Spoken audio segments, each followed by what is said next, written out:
Hello everyone, welcome to Full Moon Movies. Pixar's Wall-E, directed by Andrew Stanton, isn't just one of the studio's greatest achievements. In fact, it's one of the most quietly radical animated films ever made.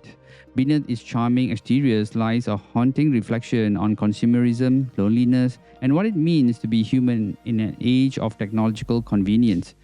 Released in 2008, Wall-E was marketed as a children's sci-fi adventure, but it's truly a philosophical fable, a film that balances innocence and melancholy, humor and existential dread with poetic precision.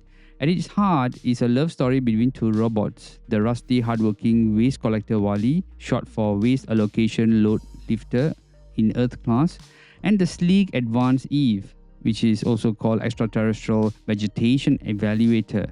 But what makes their story so powerful is how human it feels. Wall-E, abandoned on a desolate, garbage-strewn Earth, spends his days compacting trash and his nights watching an old VHS copy of Hello Dolly. He dreams not of glory, but of touch, like holding hands, sharing presents, and being seen. Through film, Pixar gives us one of the purest depictions of longing in modern cinema. When Eve arrives from space on a mission to find signs of life, she represents hope, renewal, and the beauty of purpose. Their connection, awkward, mechanical, and yet tender, becomes the emotional heartbeat of the film. It's love told through silence and motion, through beeps, gestures, and visual poetry. In an age obsessed with dialogue and expositions, Wall-E first acts unfolds with minimal words, relying entirely on visual storytelling. It's a masterclass in cinematic language showing how emotion transcends speech. Now, if you like this video, please hit the subscribe button and the like button as well because it will help me to promote this video through the algorithms. Now, let's continue. On the surface level, Wall-E shares DNA with other animation films like The Iron Giant, Robots, and Meet the Robinsons. Now, all of which blend technology, humanity, and redemption. Yet what separates Wall-E from them is the satirical depth and philosophical reach. Where those films explore human relationships with invention and progress, Wall-E actually critiques the very direction of human civilization itself. The Earth in Wall-E isn't destroyed by war or monsters. In fact, it's abandoned by overconsumption, a planet literally suffocated by its own waste. The humans have fled to a corporate-run starliner, the Axiom, where generations have grown obese, screen-addicted, and physically helpless, living in automated comfort. In these floating recliners, humanity has surrendered agency, curiosity, and connection. It's like outsourcing life to machines while mistakenly convinced for happiness. Now, this is where Wall-E transcends from being a kids' film. It's not just about environmentalism, but it's about spiritual decay, like the loss of wonder in a world that confuses consumption for meaning.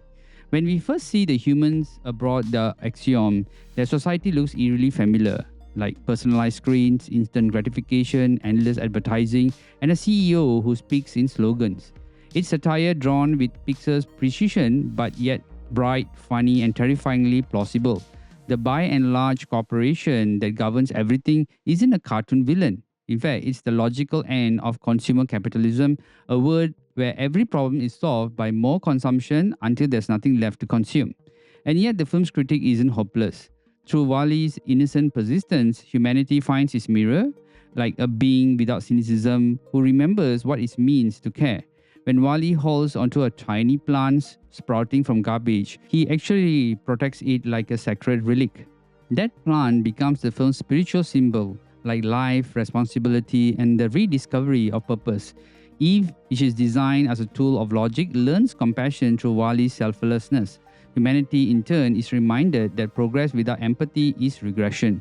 The film's second half, set abroad the Axiom, blends slapstick humor with biting social commentary. The robots represent efficiency and obedience, Wall-E, with his flaws and curiosity, represents the rebellion through emotion. His clumsiness is his strength. He in fact disrupts perfection.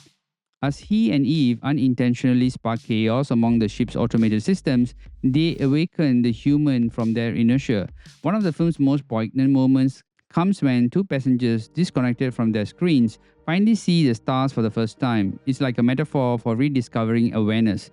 Cinematically, Wall-E stands apart from nearly all animated films of its time. Cinematographer Roger Deakins served as a consultant, helping Pixar capture a tactile realism in lighting and composition. The first act feels like a live-action film shot by Stanley Kubrick or Terrence Malick, like the vast landscapes of silence, long takes, and naturalistic textures. Earth isn't exaggerated, it's hauntingly plausible. The use of sound is equally masterful in this film. Ben Burtt, who also designed R2-D2 voice in Star Wars, created an entirely emotional language from robotic beeps and static hums. Each mechanical sound carries emotions, from Wall-E's curious whirs to Eve's crystalline tones, making their communication more sincere than most human dialogue. Thomas Newman's score complements this emotional range perfectly, like blending orchestral beauty with electronic undertones. The main theme, that tender and melancholic, underlines the film's balance between mission precision and human warmth. And when snippets of Hello Dolly appears, they are not merely nostalgia, they embody Wall-E's yearning for connection. His belief that even amidst ruin, love can still exist. Now, when comparing Wall-E to other Pixar films like Up, Inside Out, or Soul, it stands as the studio's most political and prophetic work. While those films explore emotions and identity, Wall-E dares to critique civilization itself. Its satire of consumerism, environmental neglect, and technology's numbing effects feels even sharper today. In an era of constant screens, digital dependency, and ecological anxiety, Wall-E reads less than a science fiction and more like gentle prophecy. Pixar wrapped a warning for the human race inside a love story between two robots, and that's its genius. Even the film's ending is quite profound. When the humans return to Earth, they are not triumphant heroes reclaiming their home. In fact, they are children learning to walk again. The message here isn't that humanity will conquer nature, but that we might coexist with it, rediscover humility, curiosity, and care. Wall-E's broken body, revived by Eve's devotion, completes the circle of empathy that defines the movie. The robots, the machines, the very creations we fear might replace us, end up reminding us that what it means to feel alive. Visually, thematically, and emotionally, Wall-E remains unmatched among animated films that deal with similar motifs. While the Iron Giant mourns human fear, Zootopia critiques prejudice, Wall-E speaks to something even broader, which is the soul's estranglement in a world built for comfort. It is not anti-technology, it's anti-apathy. It asks us not to abandon progress, but to bring our humanity along with it. 15 years later, Wall-E warning feels more urgent.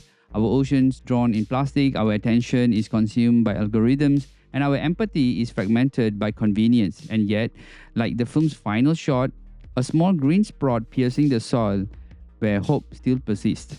Pixar reminds us that love, curiosity, and care are the among renewable resources we actually have. In conclusion, Wall-E isn't about robots saving humanity. In fact, it's about humanity saving itself, one act of compassion at a time.